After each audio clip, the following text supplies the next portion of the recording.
So, what I understand is that you wanted me to talk about kind of aging, sickness, death, Unhappiness. and Maybe and health, becoming happiness before death. and becoming a young adult. Yeah. Okay, okay. So yeah, the life stages that you go through.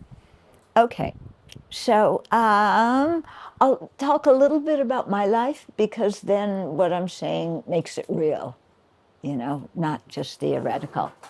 Um, so I think the when we grow up, when we're young, we're very curious about the world. We're very curious about people. At least I was. It's like, what's going on in the world? I don't understand this world. Why people do what they do, and what's my purpose? Why am I alive? And yeah, what am I supposed to do? What do I want to do? These things not very clear in the mind. And I don't know about you, but I was so confused as a teenager and a young adult. Just so many questions going on in my mind. And they were really good questions that I wish the adults around me had thought about. Because I grew up during the Vietnam War, and so there were a lot of protests in America. People were against the war. Some of my friends were getting shipped off to fight in a war that, the young people didn't understand. Why in the world are we fighting this war? There doesn't seem to be any purpose in it.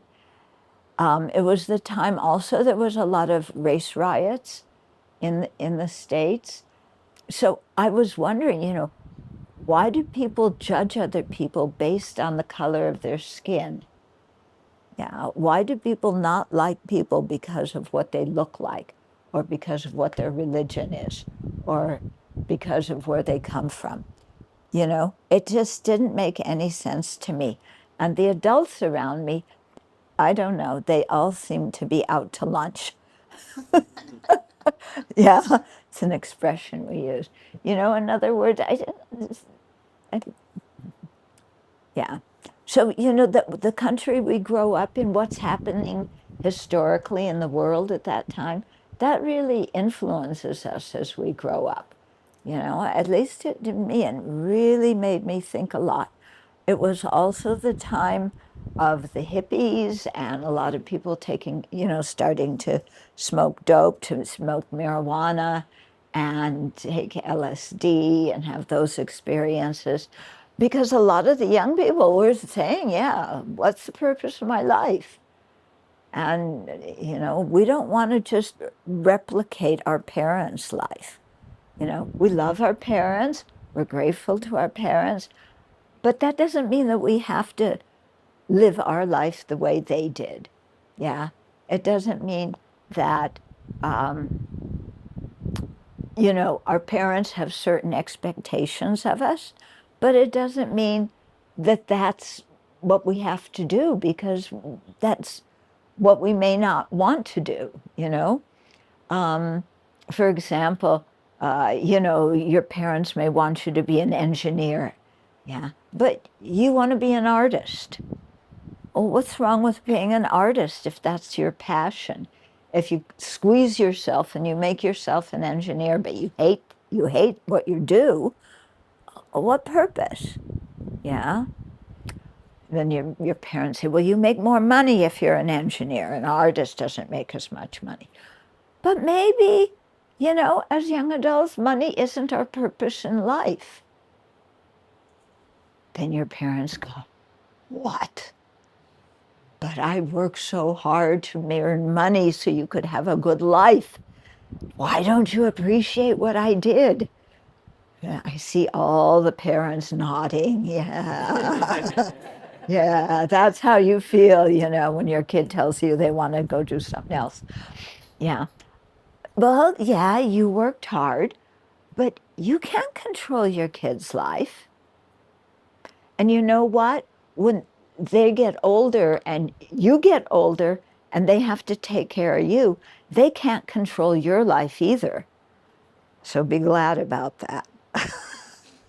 Yeah, otherwise you're going to have a role reversal and your kids are going to start bossing you around. Mhm. Um, so I think one big thing that we learn in life is we can aspire for certain things for people, but we can't control them. We can't make them do it. And everybody has their own unique qualities, their own unique interest. And, if they can further that, yeah, and learn what they're interested in, then they'll be able to make a really good contribution to society.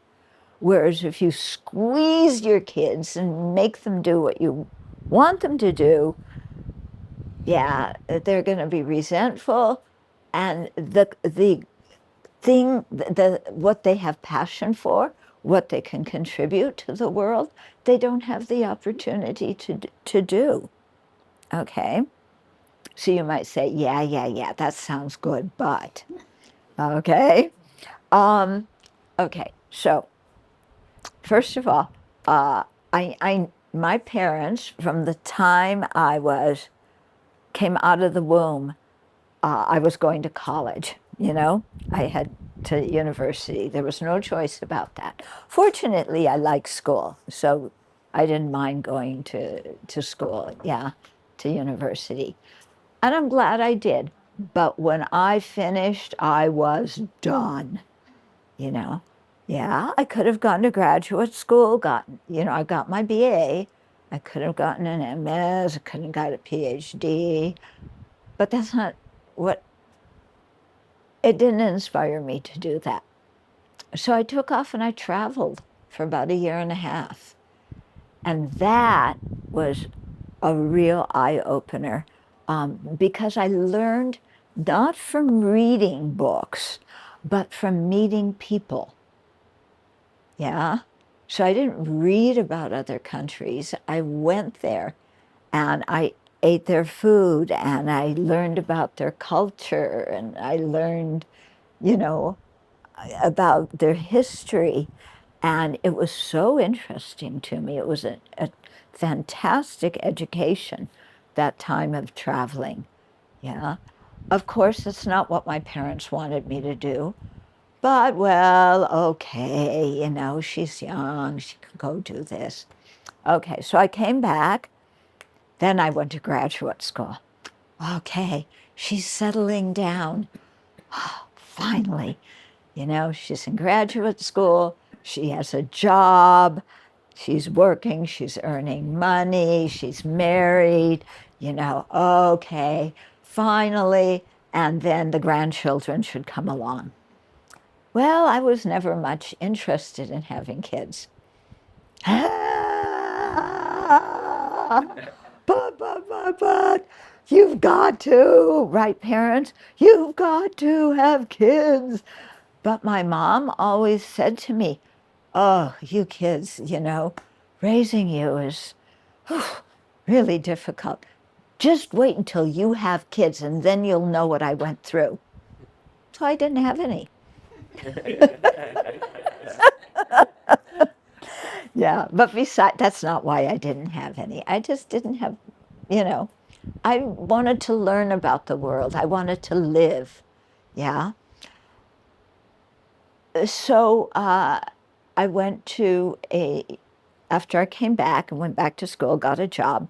Then on my summer vacation, because I was a teacher, I didn't have anything to do. I saw a flyer for a Buddhist meditation course. I knew nothing about Buddhism, yeah, but it was taught by two Tibetan lamas, and I had been to Nepal and India, where there's a big Tibetan refugee community. And I said, oh, yeah, I read one of the books about, Tibetan culture. It's interesting. Yeah, I'm going to go to this retreat. So I went to the retreat, and one of the first things they said, the Lama said, was, you don't have to believe anything we say. Ah, good.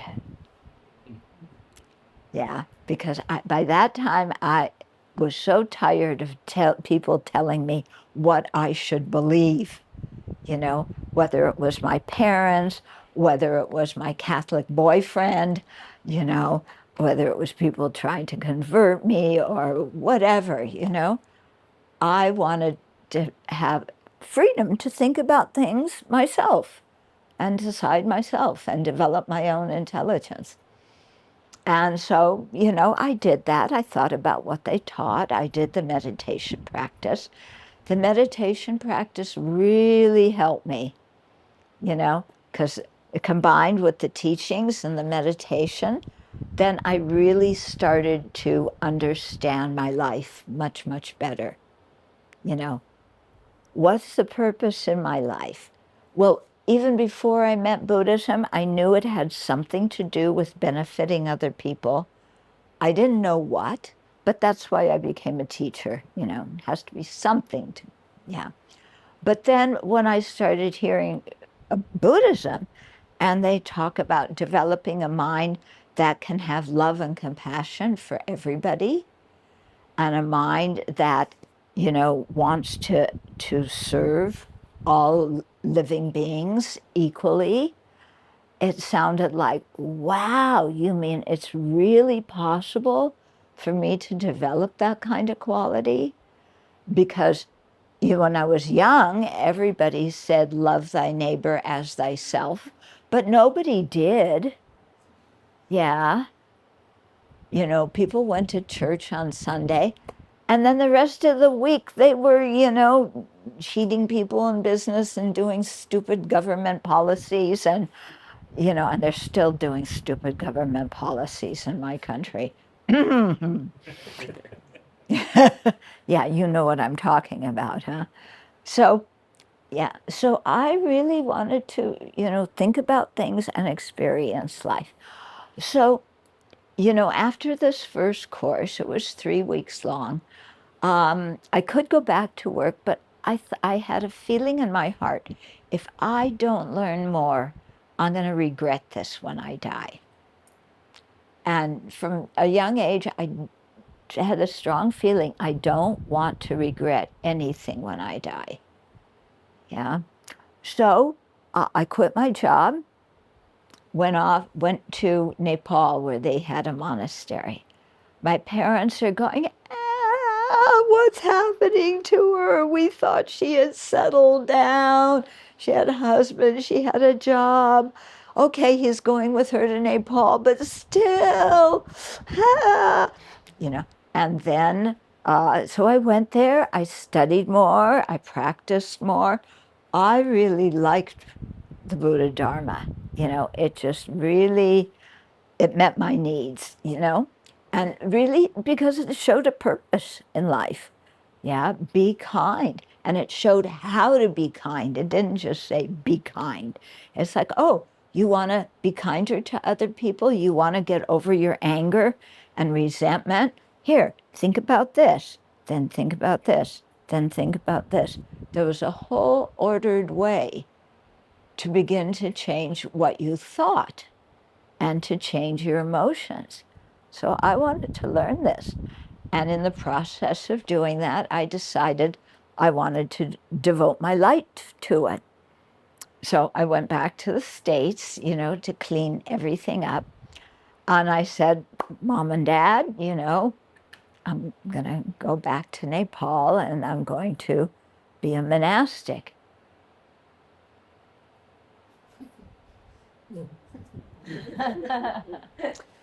That's not the life they had in mind for me. I was supposed to be a doctor.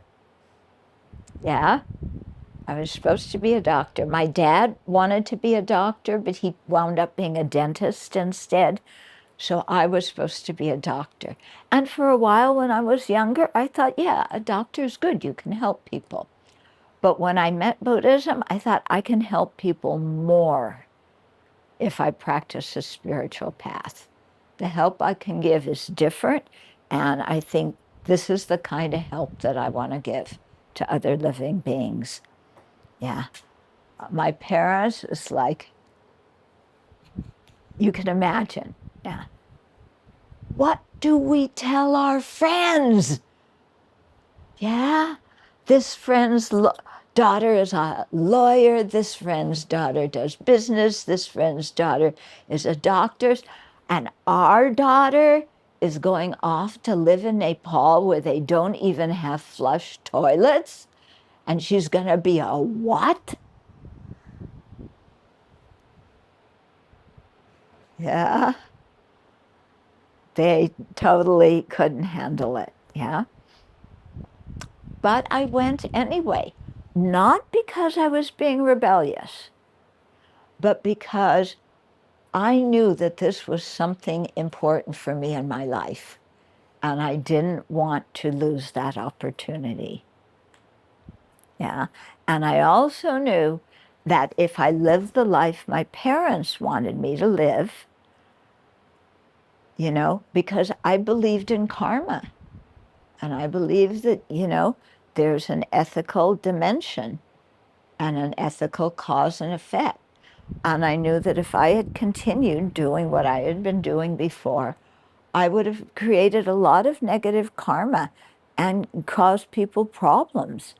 But if I was able to practice the spiritual path and do something about my anger and really increase my compassion for living beings, then I would be able to help my parents in a good way. Yeah. If I just lived the way they wanted me to, they might be happy, but in the end, it wouldn't have really helped them. But if I can practice a spiritual path, and then in this life or future lives be able to help them along the path, then that would be repaying their kindness in a much better way. Yeah. So I went back to India and I got ordained. Yeah. Okay. So that's the first part of what you wanted me to talk about. Yeah. And I was very happy, that I got ordained. Yes, there were a lot of problems. I had visa problems, I had health problems. That's part of life. But my mind was so happy, yeah, being there. Okay, so then, I was, I have to skip 30, 40 years. Yeah. Well, no, you asked me to talk about sickness. Okay, let's come back. Yeah, so when I was in Nepal, I got hepatitis. Yeah, liver disease. It was hepatitis. It was the kind of hepatitis you get when they don't wash the fruit and vegetables well. Yeah, so it was that kind of hepatitis. So I was living in in a building at the monastery. Yeah, and it was a few stories high, but it was only wood planks between one floor and the next floor. So when your upstairs neighbors swept their floor, it all rained down on you on the lower floor. No toilets. Yeah, there was a pit outside with two boards across it. Yeah, so in the middle of the night when you had to go pee, you better be very careful where you put your feet. Yeah. Okay. So when you have hepatitis, you have no energy. I was like,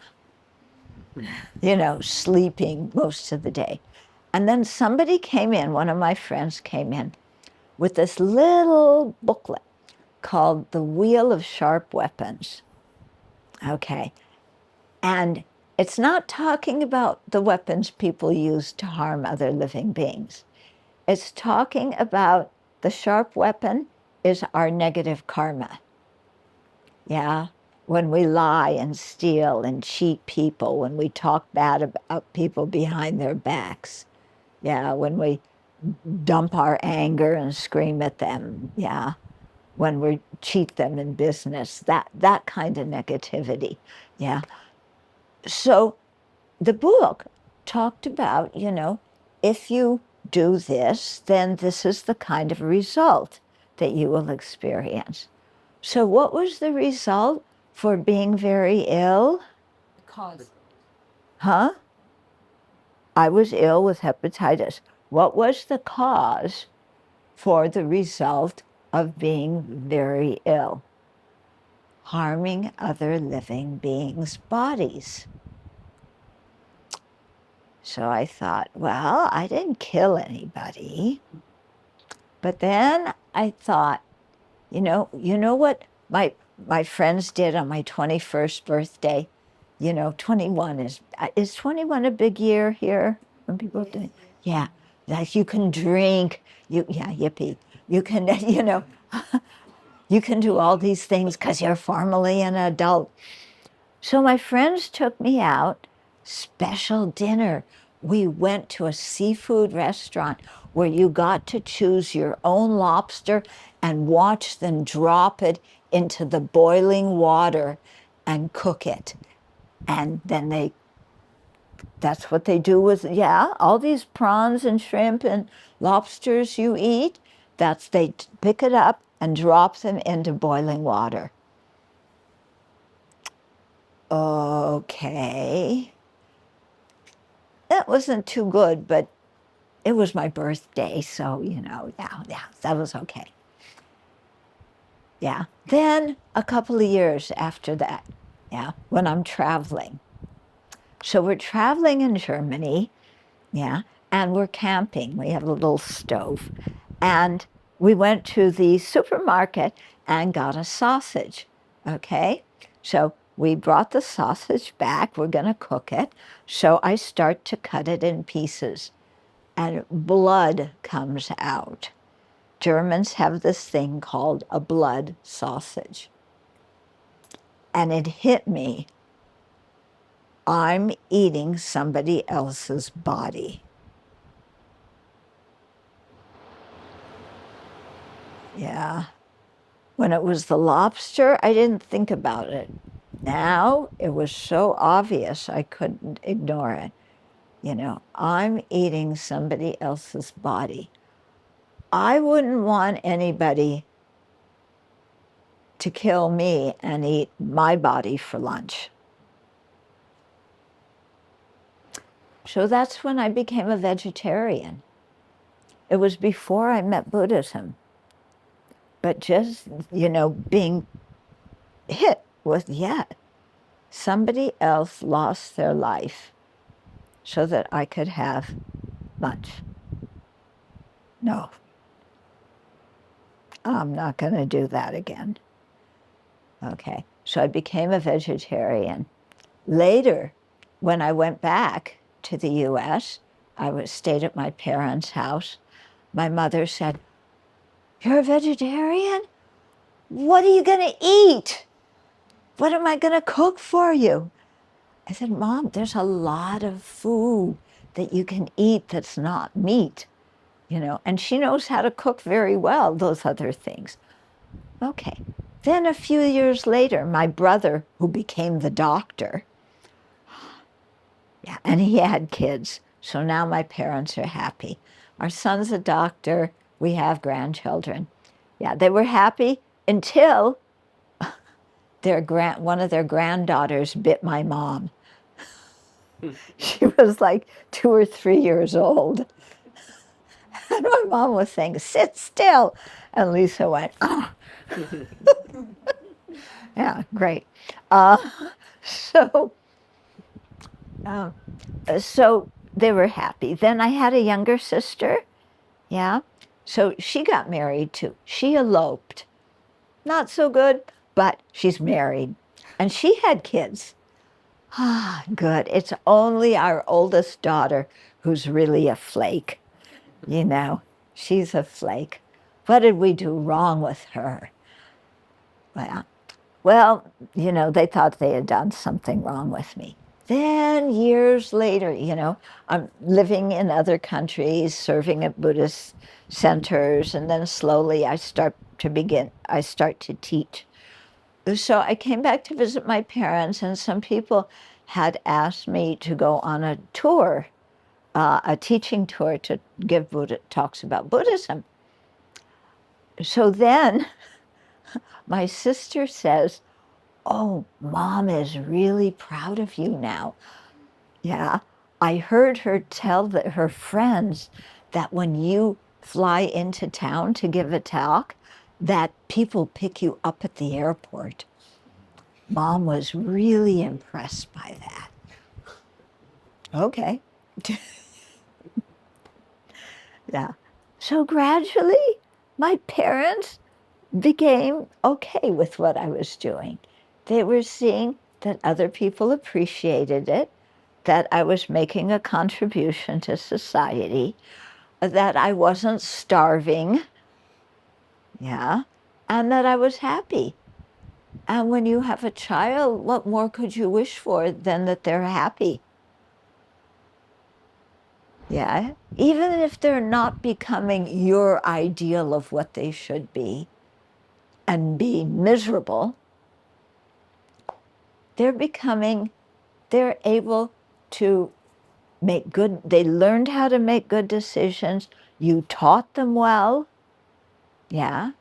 They can think for themselves, they can make good decisions. And when they don't make good decisions, life is going to teach them. Life teaches us, doesn't it? Yeah, don't we all learn from just our experience? And nobody can teach you that from a book. You have to live, and then you learn. And sometimes you make bad decisions, and then you have to go, okay, why did I do that? What was I thinking? Next time there's that kind of decision, what do I need to think next time so that I can make a different choice? So you learn from your experiences, yeah? So my parents saw that, I turned out okay, yeah? Yeah. Okay. So, yeah, by that time, I'm traveling, I'm teaching. At one point, it was really funny. I went to visit my brother the doctor, okay? And so we're sitting talking, and by this time, we're both in middle age.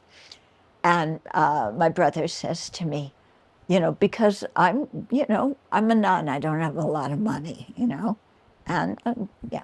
So my brother says to me, okay, what do you want to be doing in 5 years? Yeah, what's your goal in 5 years? What do you want to have attained? Yeah, and he said, do you want to, maybe you want to set up your own Dharma center, and do that. And I said, actually, Russ, um, I want to be a kinder person in 5 years. That's my goal for 5 years. I want to be a kinder person. He thought that was a little bit strange answer, but oh well, he knew that he had a kind of nutty sister to start with. Okay. Okay, so time goes on, and and I actually wound up, much to my own surprise, starting a monastery. Yeah. How I did it, I have no idea. When we, I had saved up the offerings people had given me over the years. So we used that, and then other people make contributions. So we were able to get some land, yeah, with a mortgage. Yeah, the owner held the mortgage, which we paid off early. So we saved about $30,000 in interest. Okay, so we move into the monastery. Yeah, the initial 3 residents, 1 human being, me, and 2 cats. Those were the original residents of the monastery. Yeah. Then slowly more people started to come, and people got interested in the Dharma, and some people wanted to ordain and become monks and nuns. Yeah. And so they were able to take ordination. The monastery started to grow. Yeah, the place we had bought, it was a family's residence. Yeah, so it was a residence with a garage, with a barn, because it was outside. It's in a rural area. Yeah, so we changed the garage into a meditation hall, and then in the house, as more people came, that the house was our office, our bedroom, our dining room, everything, teaching place, everything happened there. Only meditation happened in the meditation hall, in the garage, yeah. And we continued growing, and so we needed another building with bedrooms, yeah. So one of our neighbors, an older man, who had kind of experience with construction and stuff, he came and he talked with us and he helped us figure out, yeah, we need another resident building. Yeah. For the time being, okay, the dining room, the kitchen, the offices can still cram in one building, but we need a new building to sleep. Okay, so then we constructed a new building. Yeah. Where did the money come from? It didn't grow on trees, but it, but it amazed me, it came from the kindness of other people. Yeah. And because when we were starting the monastery, we did not charge people to come. We did not charge people for teachings. Yeah, we founded it what we called an economy of generosity. So we give people food and a place to stay and the teachings and hope that they support us. And they did. Yeah. So we built the residence. Then more time goes by. Yeah.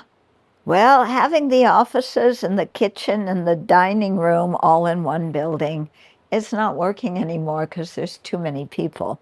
And we need a bigger kitchen.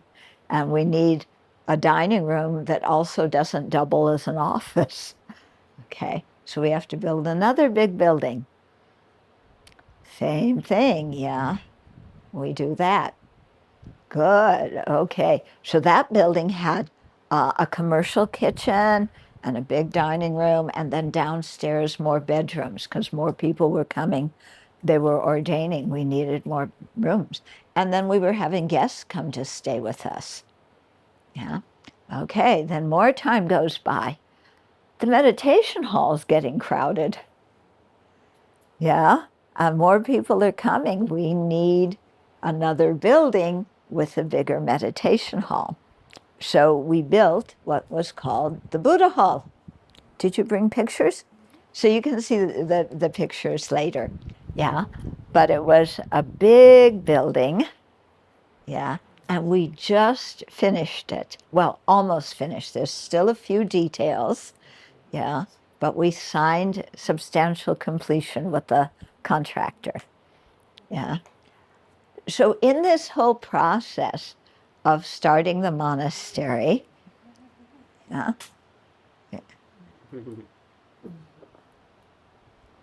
yeah, comfy?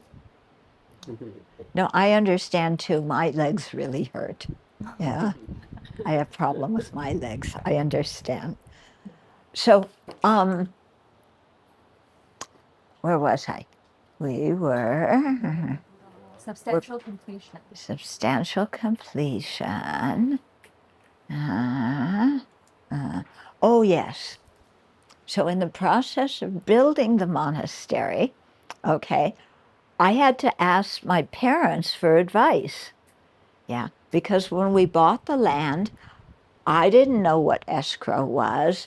I didn't know what a loan was. I didn't know about, amortizing a loan and how to deal with the interest. But my parents knew all this, so I started asking them questions. So mom and dad are going, oh boy, she's talking about something interesting now. Yeah?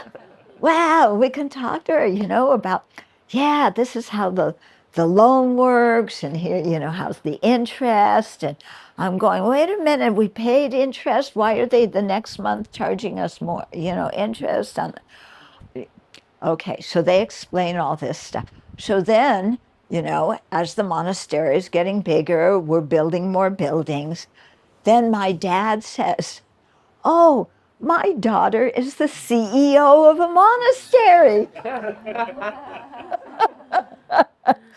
He was so proud. It's like, my daughter is a CEO. Oh, we just won't tell our friends of what it's a CEO of, but she's a CEO. He was so cute. He was half joking, but it was so sweet, So at the end, they yeah. I have a little slogan. If you give your parents time, they will grow up, which is exactly what they're saying about their children. Yeah, but parents grow up too, don't they? Yeah, you learn from your life. You're not the same person that you were when you were young. Yeah. Okay, so as we go forward, we age. Yeah, we have sickness. I had hepatitis. That was my big sickness. Yeah. Then somewhere around 70, yeah, just before I turned 70, I started having some aches and pains. I had thought, I'm never going to have arthritis. Yeah, I'm going to be, because I did stretching, I got exercise, I did lots of things. I'm not going to have arthritis. Well, my body decided otherwise. Yeah. And I needed a hip replacement because it was bone on my right side, and that hurts. Okay. Thank goodness I had a fantastic doctor, really, really good doctor. Yeah. And he subsequently given a hip replacement to one, two, three other nuns. Yeah. And also knee replacements. Yeah, he's our doc for surgery. Yeah. But he's really good. Yeah. And then so now, what I said to you, my legs kind of hurt. They will go into spasms and, just clench like that. And when I wake up in the morning, it's like, creak, creak, everything's creaking. And, and then I just sit on a hot pad, and the heat really helps. And then I still continued walking. Yeah. He takes me for a walk every morning. Yeah. Some people are walking their dogs. He, is taking me. Yeah. I'm not on a leash, though. But, okay, so dealing with, getting old and your body not doing what it did before. Because I used to, even in my 60s, I worked in the forest. I could cut branches and small trees and stuff. Now I just dream about that, But I keep exercising. I keep doing what I can do. And I get outside and, this is not going to stop me. Okay. And I dedicate my merit for the people who developed Aleve and Tylenol. Yeah. I guess here you have Panadol. Panadol. Yeah. But those people, over-the-counter painkillers, I am so grateful to those people who developed them. Yeah. because once in a while, not every day, but once in a while, I need them. You know, I had never thought I would take over the, do that. Me? No, that's for old people. No, I am not old. Yeah, I am not old. I am young at heart. It's just that my body's falling apart. Yeah? Anybody else have that problem? Yeah? What I think is more important is the state of your mind, not the state of your body. Yeah? And looking my parents' experience and other people's experience, I decided I'm going to age. There is no way around that. Okay? No way to avoid aging. But I want to be a happy old person. I want to be a gracious old person, somebody who has a sense of humor, somebody who is at peace with themselves, somebody who is kind to the people who are taking care of me. Nobody has to lift me up yet and, do those things. But one day, if I live that long, somebody will have to do that, like we had to do for our parents. And I thought, I want to be an old person that accepts what's happening and can be happy and can still have goodness in my heart that I can share with other people. Yeah. I don't, because I knew my husband's, we're not married, by the way. Yeah, I became a nun, but we're no longer married. But his father was a bitter old man. Yeah, he was very bitter. And he's solved his bitterness at 5 o'clock. He had the happy hour.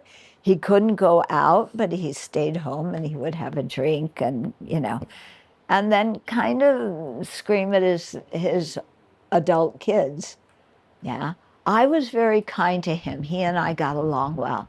But he was a big teacher for me because I thought, I don't want to be a bitter old person. I don't want to be bitter and take my anger out on other people. Yeah. I want to be kind.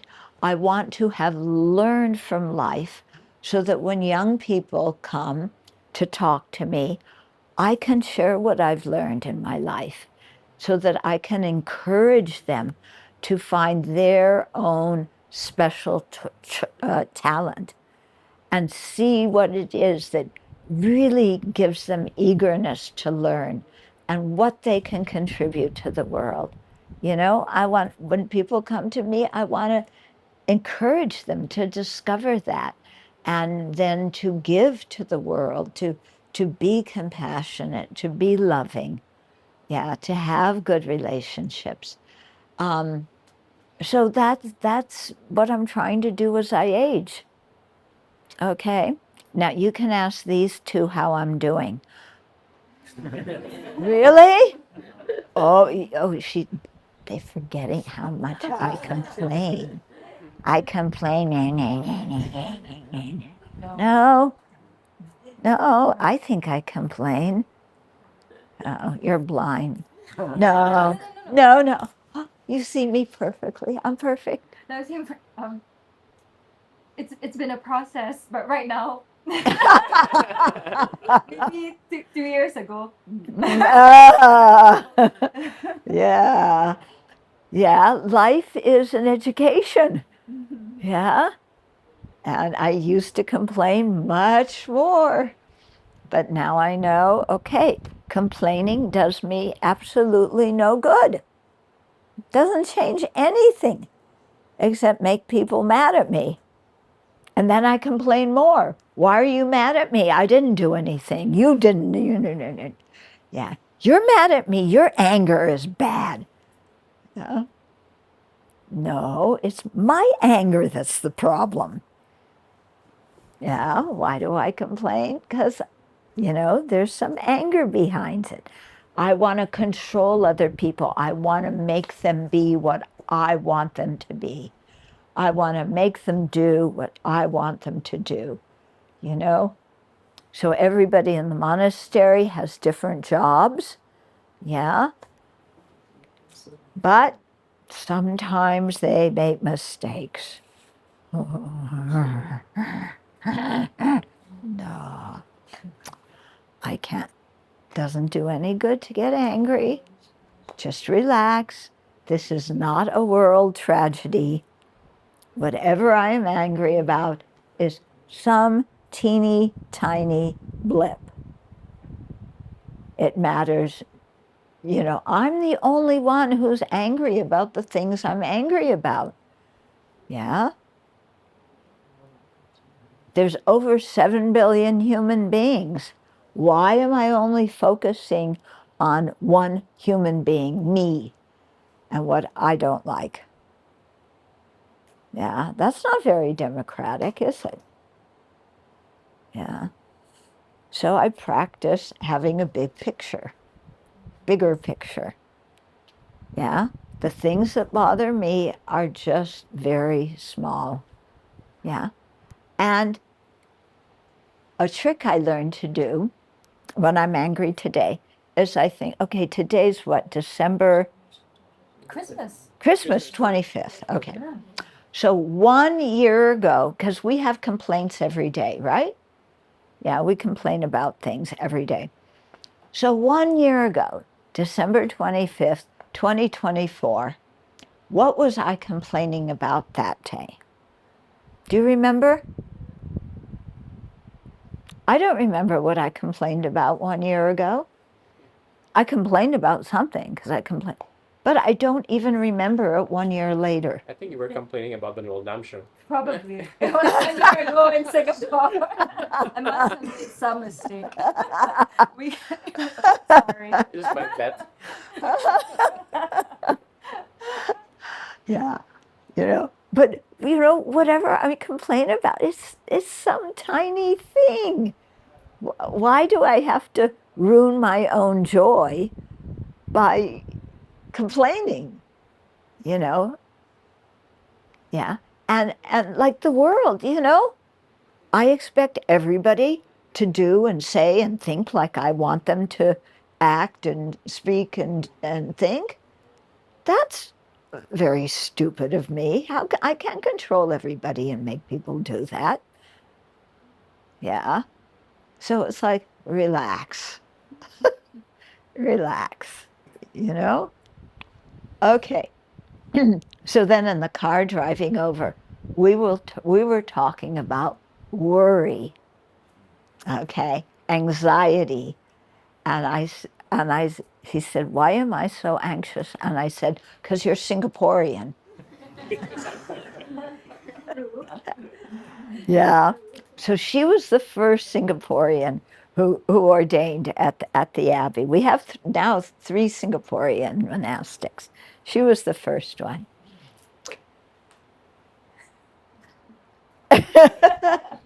So, yeah. So she sometimes got kind of anxious. And, Kind of. Very. yeah, okay.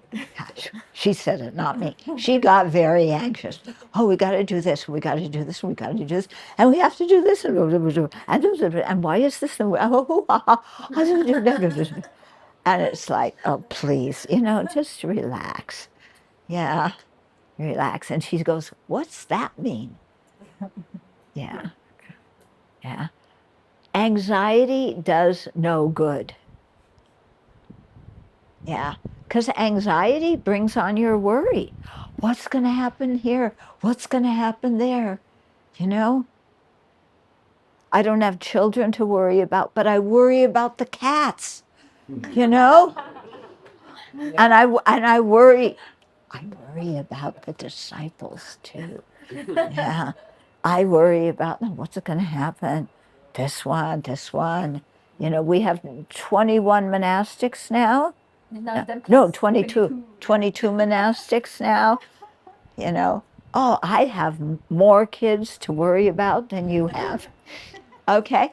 But why worry about them? My worry doesn't do anything. Yeah? My mother worried so much. It drove me crazy. You know, it's like, just relax. Yeah? I knew when I was younger, if I wasn't home at my curfew time, my mother would call the police. My daughter's been kidnapped. You know, something happened to her. Police, go find her. Actually, I would be sitting out in my friend's car in front of their house. But so I dare not come in the door 1 minute late because that's how much my mom worried. You know, it really, please be kind to your children. Do not worry about them.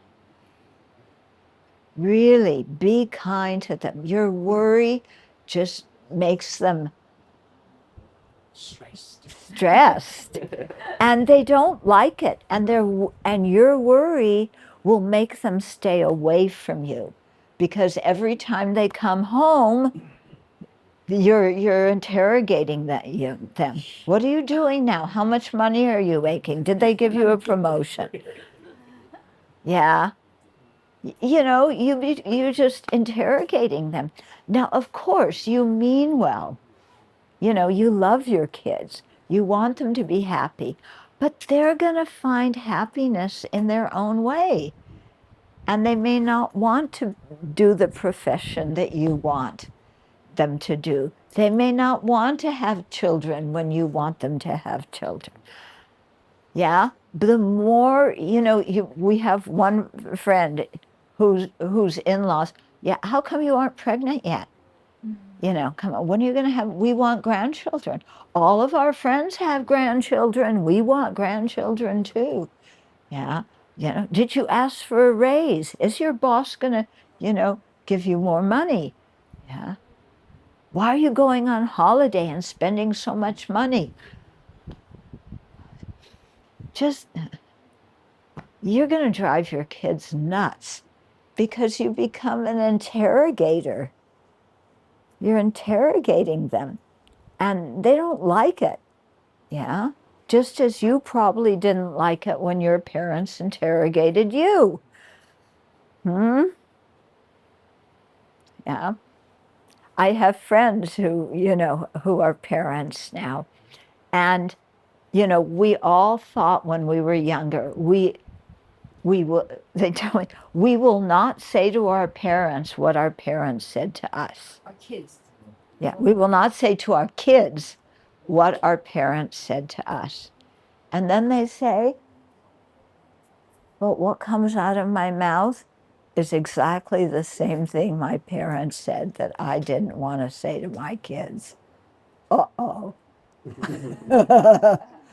Uh-oh. You know, I'm a parent now. I got to check what I'm doing. Yeah. Yeah, this is not how to show love to my child. Yeah, be interested in their life and let them tell you what they're interested in. You know, your son wants to go parasailing. Okay, yeah, first thing you do, you want to jump out of an airplane on a parachute, you know? You can't do that. The parachute won't open. I know that. You know, you're going to land in the middle of the ocean. You're going to land on a mountain. You're going to land on a rose bush with thorns. Oh, you can't do that. You know, just relax. Yeah, they're an adult. They've checked it out. They've had friends who have gone parasailing. It may not be your ideal of fun. It's not my idea of fun either. But okay, let them try it and see what it's like. Yeah? Okay, so just Yeah, chill out. You know that expression? Do they have that expression in Singapore? Chill out. Yeah, just chill. You know, you're telling me. And you know what? Your health will be better if you worry less. Because when you're anxious and you worry, that affects your health.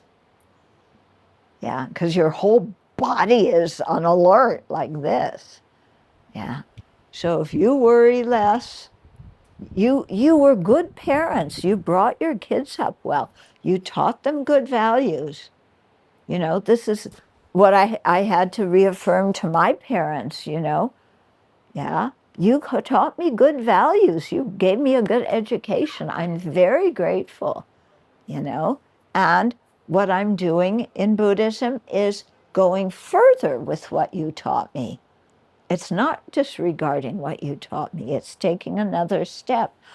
But, you know, you gave your kids a good education and you brought them up well. They have good values. You did your job. Yeah. Be proud of yourself. Pat yourself on the back. Yeah. And then just love your kid. Just love them and let them love you. Okay. They may, as you get older and you can't do as much, they may start telling you what to do. Yeah. So, yeah. Yeah. Okay. And then, okay, so we got young adult, sickness, aging. What comes next? Death. Lunch.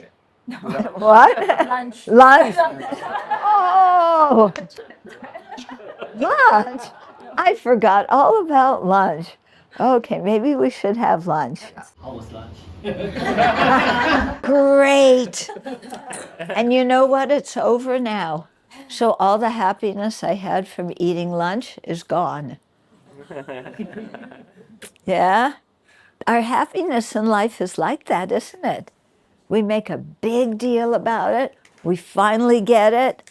And then it's gone very quickly.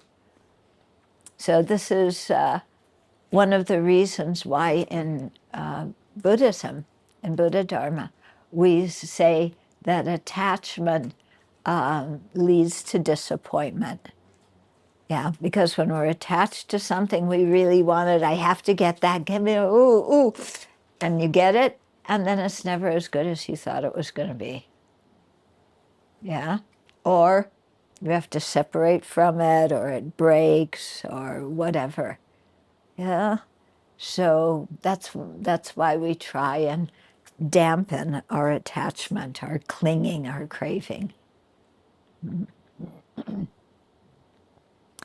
Okay, other questions? I have a broader question. Yes. Regarding your views on different religion. For me, I believe in Taoist and Buddhist. Likewise, I believe that all religion are teaching good or kind to be. So, what is your view on different? Yeah, I agree with that. Yeah. This is one reason why I like Buddhism is we don't say it's the best and everybody should be a Buddhist, and if you aren't, you know what's happening to you. No, Buddhism is not like that. And so the view is that all religions, just like you said, teaches kindness, it teaches generosity, it teaches ethical conduct. Yeah. And so these are all shared human values, and those are the thing that's really important because that determines how we live as a human being. Yeah. So the idea is if that, you know, some view helps you to be a kinder person, then that's very good. And so just like, you know, if you have a buffet, some people like rice, some people like noodles, some people want to eat pizza. You know, people like different foods. So in the same way, different religions are good for different people. Yeah. And so it's very important that we get along with people from other religions, you know, and that there's no threatening, there's no oppression or bias. I have another question Good. regarding aging. Uh-huh. I have a mom, 86 years old. Now, the last 2 years, her dementia condition is getting worse. So I'm looking at her to recall those during her young day, she take care of the family. And at this moment, and he's suffering for dementia. Luckily, he still can recognize me. But looking at her, it's quite sad to me that, that he always take care of the family, and right now, as a son, what's the best that I can What you can do. Yeah. Yeah, it's sad. My dad had dementia, and not real bad. Sometimes he was lucid, and then sometimes, you know, he got confused. I think just love them for what they are. Don't, they say sometimes they say things that sound a little bit nuts. That's okay. Talk to them about that. Okay? Let me give you, I'll give you an example of what not to do, okay? My dad, whenever he had a bank account at a bank that was very close to the house, yeah? But the bank's main office was on the other side of the country in Florida, yeah? And so the statements about how much it was in the account came from the main office in Florida. So Dad would get the statement and he would look and he'd say, I live on the West Coast. What did they do taking my money to the East Coast to Florida? And we tried, Dad, no, your money is just in the bank where you put it. You can go get it anytime. No, look, they said that it's in Florida. They sent the statement from Florida. They shouldn't have done that. I want them to send the money back to California. Okay, so my brother and sister would try and say, Dad, it's here. You're not seeing things correctly. Didn't do any good, yeah. So when they have those kind of ideas and they're wrong, just leave it, you know. If you try and tell them they're wrong, it just makes them aggravated, okay? One time, my dad was in the hospital, and I went to see him, and he was lying there, and he said, you know, other times he's very clear. We could, you know, talk about the news and things like that. But this time I went and he said, okay, now mind you, we're in California on the West Coast. He said, when I go from New York to London, what do I need to take with me? Now, if I just look at what he said, it's like, Dad, you're in California and you're not in New York. There's no plans for you to go to New York. And if you go to New York, there's no reason for you to go to London. I'm not going to say that, yeah? I just said, oh, I think the best thing for you to take with you when you travel is a kind heart. Yeah. And he said, oh, well, what does that mean? I said, you know, you're polite to people, you care about other people, you smile at people, and, you know, you're generous and kind. And the kind heart, wherever you go in the whole world, is the best thing to take with you. And he was like so peaceful. Yeah, and he was fine. What I thought about later, well, actually at that time, was that maybe he was thinking about death and wondering, when I die, what do I take with me? Yeah, but because very often when people are old or when they're approaching death, they talk in symbols. Yeah, so New York to London, he's going from this life to after this life. Yeah. So that's what I was thinking when he said that. And that's why I said, take your kind heart with you. And he was happy. Yeah. So, yeah. So it's really a thing. Don't argue with him. Yeah. It does. Yeah. Okay. And just love them. Yes, it's sad to see them like that, but you just love them for what they are at that time. I mean, that's all we can do, and that's the best gift to give them, to repay their kindness. Yeah. Yeah. And they want to get up and, go drive the car. No, let's do something else. Like I know with my dad, getting him to give up the car keys was awful. He did not want to stop driving. And we said, we'll drive you. You've driven us the whole time. Let us drive you. No, I can drive perfectly well. Okay, so doing that didn't do any good. So my sister went to talk to his doctor and said, oh, when Dad comes in to see the doctor next time, ask him, to tell him that it's a really good thing if he stops driving. Yeah. And so the doctor did that, and Dad stopped driving. We weren't the ones that were the right people to tell him something. Mm-hmm. Yeah, because he's too close to his kids, yeah. And for me, he wouldn't let me, he got to the point where he was having some accidents in stores. Little bit embarrassing. So I would, want to change his diaper, yeah. And he wouldn't let me.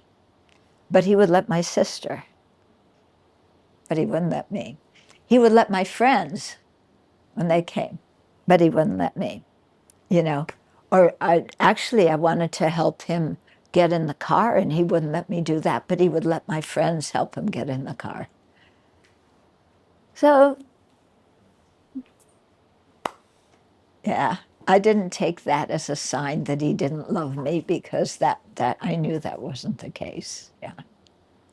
Every one of us face this problem. Sickness, calm pain, stress, disoriented. Among each family, we have members. We have parents, elders, friends that in a very critical stage or in a very distressed stage of sickness. When you visit them, they complain. All right, is this doctor doing good to me or doing bad to me? Are they prescribing the medication to me correctly, or do I have to do it? Now, we are unable to explain or to comfort them with our words because we don't know what is right, what is wrong. And we also don't know their sickness, how painful they are. All right, and usually at that moment, we feel very much so-called unhelpful. Yeah. We can only say, well, you have to pull it through, which I think that words is that doesn't not help. good. No. It doesn't help.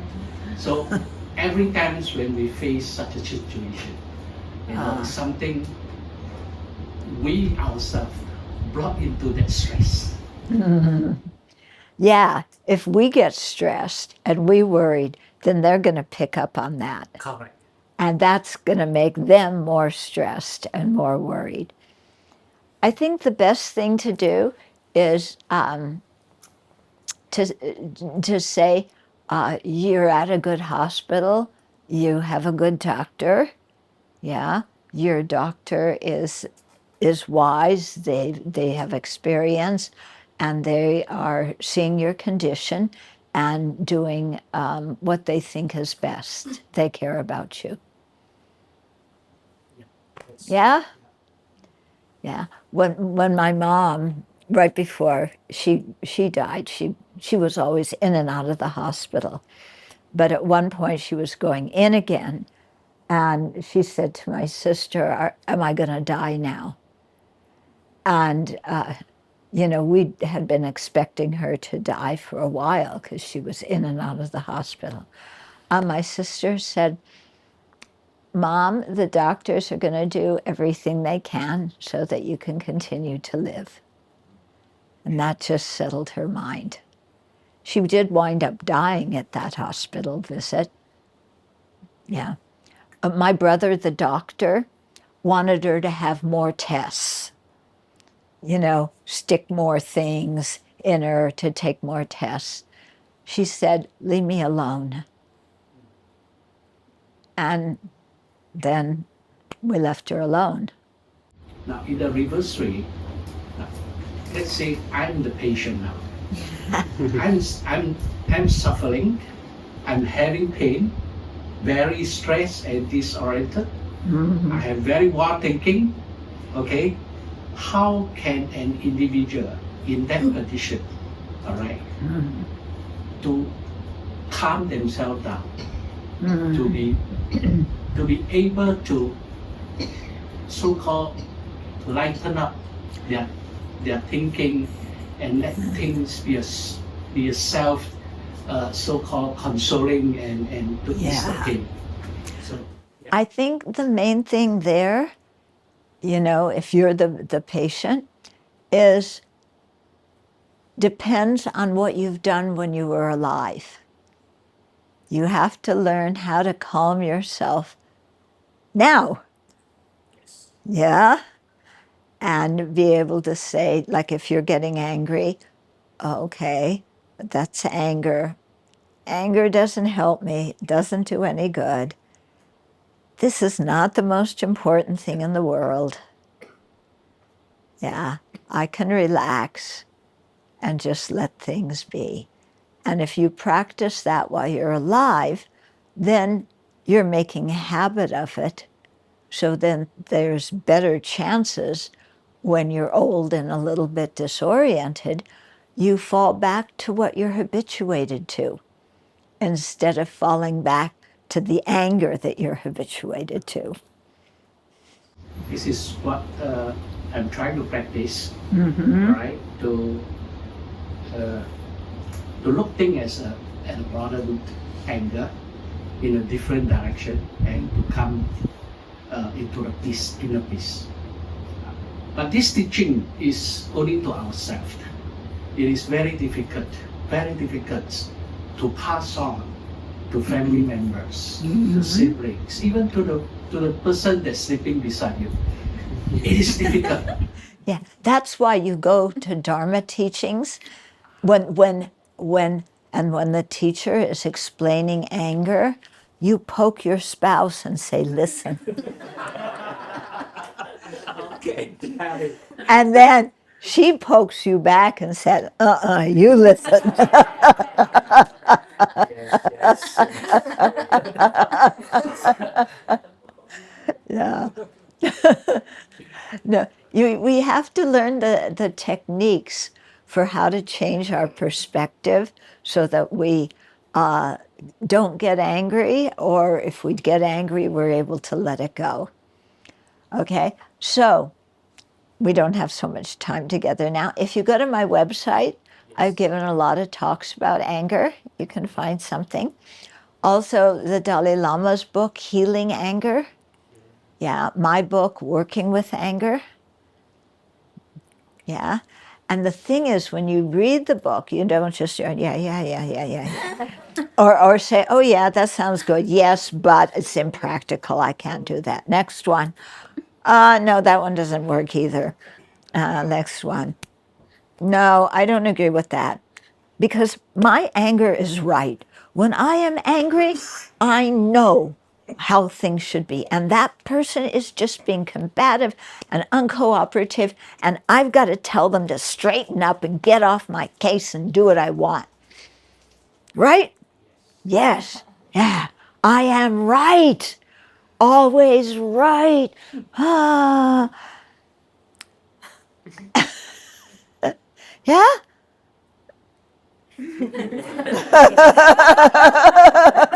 Yeah, I'm always right. Yeah.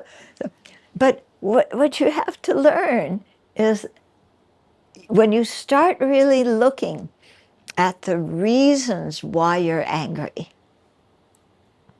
yeah, and why they just contradicted me, yeah, and I'm getting angry because somebody contradicted me or insulted me, yeah. Why am I angry? Well, they contradicted me. Yeah, so what? Well, that means they think I'm stupid. Really? Somebody can't have another opinion? Everybody who has a different opinion than you is stupid. You have this kind of conversation with yourself. Yeah, they think I'm stupid. Are you stupid? No! Then why are you angry if somebody thinks you are, if you're not? Because they think I am. Why do you care about what they think? Because then nobody will like me. Ah, I see. Yeah, why else don't you like it? It'll ruin my reputation. Then my business will collapse. Ah, I see. So you feel threatened. Yeah! Nobody's going to like me. My business is going to collapse. Oh, really? All of that is going to happen because somebody has a different opinion than you?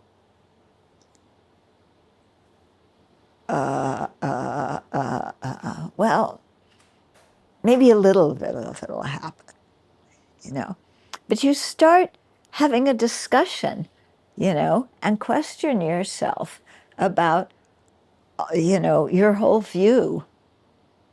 And what we discover is all the time, what is it about? Me. They're harming me. Me. I am the most important thing in the world. Me. How can somebody have a different idea than me? How can bad things happen to me? I've got to defend myself. Me, me, me, me, me. And then you begin to see, oh, all this self-centered attitude, just thinking about me, that's making me pretty miserable. If I thought about others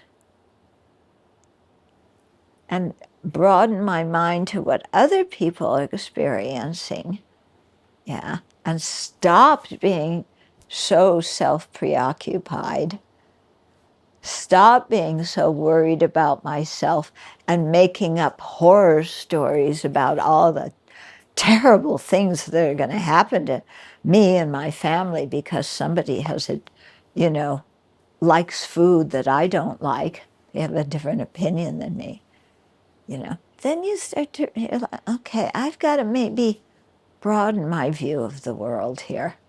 Think about other people. Yeah. Because always focusing on myself doesn't really make me very happy.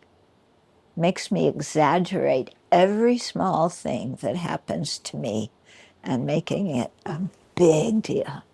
You know how you said to your kids, don't make a mountain out of a molehill? But what do you do as parents? Yeah, you make Mount Everest out of a molehill. Yeah. And you begin to say, okay, I've got to start calming down this. Somebody has a different opinion. It's okay. It's a free world. Where am I going to go where everybody thinks like I do? And if everybody thinks like I do, it's going to be pretty boring. Because I want to learn, and I learn when people have different ideas. Yeah? So the thing is, you need to practice this way of thinking when you're not in the middle of an argument. Yeah? And then when you notice that you're starting to get a little agitated, shift your way of thinking immediately. It's once you are full-blown screaming at somebody, it's very difficult to change your mind. You have to really leave the situation and calm down. But before that, you could say, oh yeah, I remember thinking about this in my meditation. Yeah, this isn't such a big deal. And it's a free world. Just because somebody has a different idea doesn't mean that, my life is going to collapse. So during a meditation, Uh-huh. it is also a thinking process of ourselves, of me Mm-hmm. and others Mm-hmm. as part of an exercise. Yeah. And you begin to see that others and me are very much alike. We all want to be happy, and none of us want to suffer. And that's the deepest thing in everybody's life. I don't care who it is, if it's a human being or a cockroach or the man on the moon, everybody wants to be happy and not suffer. We're all alike. So it only makes sense that we care about other people.